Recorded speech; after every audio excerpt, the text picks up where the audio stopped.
to recognize the chairman of the full committee, a good friend from Michigan, Mr. Walberg. Thank you, Mr. Chairman. And let me just say, in response to my good friend and colleague from Georgia, having just come through that long Rules Committee markup, it was very clear that when the truth comes out, 77 million people asked us to do what we were doing in that very one big beautiful bill. And when it's seen in its totality, I think that group of 77 million people will say thank you. And I think that goes along with what we're talking about today as well with DEI. Dr. Meelli, thank you for being here, and thank you for your position in promoting quality medicine, regardless. I'm very concerned about the role accreditation plays in promoting DEI in medicine. Given that accreditors are supposed to measure program quality, how do DEI accreditation standards run counter to the proper role of accreditation? Hey everyone, welcome back to the channel. If you're new here, this is Freedom Forge, your unapologetic voice for faith, freedom, and the future of this country. Today, I want to talk about a congressional hearing that should concern every American who cares about the quality of our medical care, our research, and the very future of medicine. We're breaking down the recent testimony about diversity, equity, and inclusion. That's DEI, and how these standards are being forced into medical school accreditation, research funding, and more. Let me tell you, folks, what I heard should be a wake-up call for anyone who believes in merit, hard work, and excellence. Thank you for the question. Accreditation is so important. It helps set a standard throughout our medical schools, and we have nearly 200 or so medical schools in our country, 2 different accrediting bodies, one for the MD schools, one for the DO schools, and it is absolutely essential that those accreditors maintain standards. And it's important, standards in making sure that body systems are taught appropriately, and physiology and all those basic sciences. The challenge becomes when DEI becomes part of those accreditation standards. And we've seen that with the Liaison Committee on Medical Education, which is the accrediting body for the MD schools. We've seen that in terms of one of the standards that they have, and I'll just sort of read it here, and it's Standard 3.3, which requires schools to engage in ongoing systematic and focused recruitment and retention activities to achieve mission-appropriate diversity outcomes among its students. And we've seen where that has led. It is the accreditation agency that is nodding to this notion of DEI, and it is the schools that then accept it, and then these DEI programs get propagated and such. I think there is fortunately some light. The ACGME, the Accreditation Council for Graduate Medical Education, which is the accreditor for our hospitals that train residents and such, they've actually paused their enforcement of similar type standards, recognizing that it is essential for merit to be part and parcel to the education of our resident physicians who will become attending physicians who will be caring for all of us after they finish their training. And so it's essential that these accrediting bodies, all of our medical schools in this country are accredited bodies. Residents go to accredited programs. It's essential that the standards are based on merit and only merit so that we make sure that we have exceptional physicians that are out there and nothing else. Thank you. Follow-up. Many of my Democrat colleagues have complained about the cancellation of certain federal medical research grants with DEI in them. Can you share how so-called DEI research funded by the federal government does more harm than good? Thank you for the question. I think it's important to recognize what is the role of research. And the role of research really is to move us to a better tomorrow, to engage in understanding those things that we wouldn't otherwise know.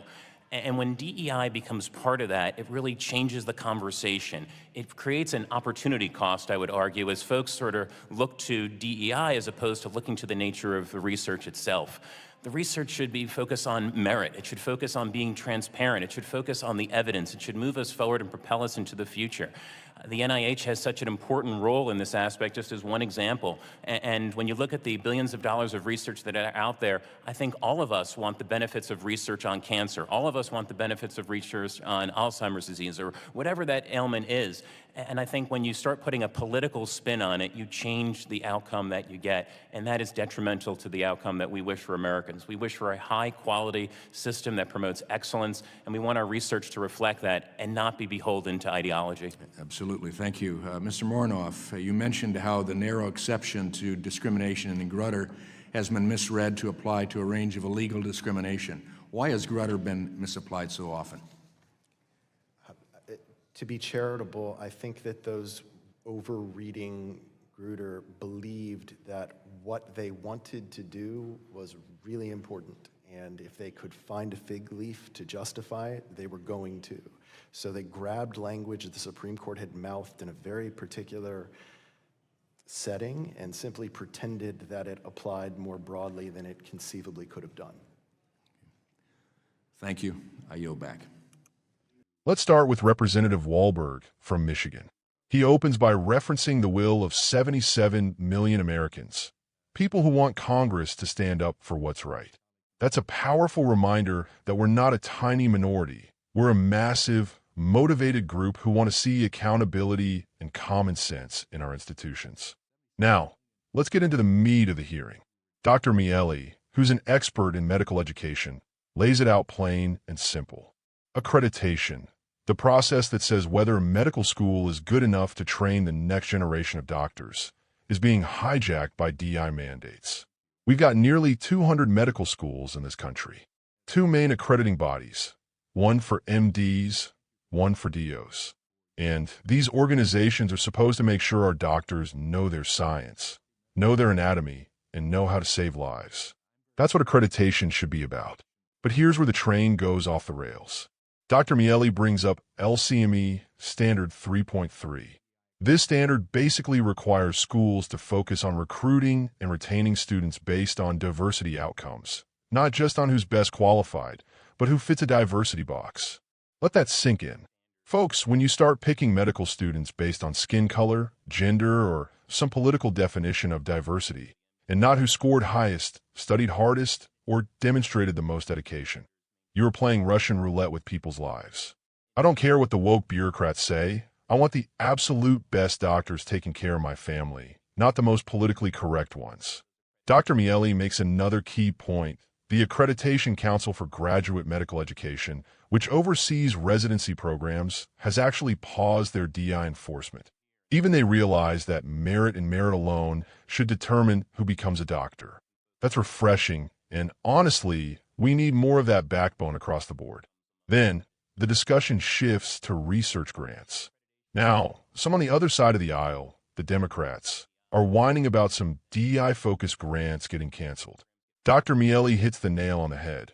Medical research should be about evidence, results, and moving us forward, not about checking diversity boxes or pushing political agendas. You want to solve cancer? You want to cure Alzheimer's? Then you fund the best ideas, the brightest minds, and the hardest workers, not the most diverse team on paper. The truth is, DEI in research means money is being diverted from real solutions to virtue signaling. That's not just wasteful, it's dangerous. Let me ask you, would you rather have your loved one treated by the best, most qualified doctor, or someone who got there because an accreditor wanted to hit a diversity quota? That's what's at stake. This isn't about inclusion. It's about lowering the bar, plain and simple. And that's exactly what the left wants. They don't care about excellence. They care about ideology, about social engineering, about tearing down every institution that made America the envy of the world. Last point. Mr. Moreno talks about the Supreme Court's Grutter decision, which allowed a narrow exception for considering race in admissions. Liberals have taken that tiny loophole and turned it into a massive, countrywide excuse for discrimination. They're not interested in fairness. They're interested in power. So what do?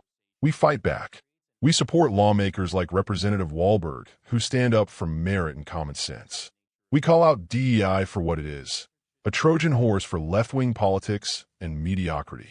And we demand that our tax dollars and our healthcare system serve all Americans, not just the woke elite. If you agree, hit that like button, subscribe, and share this video.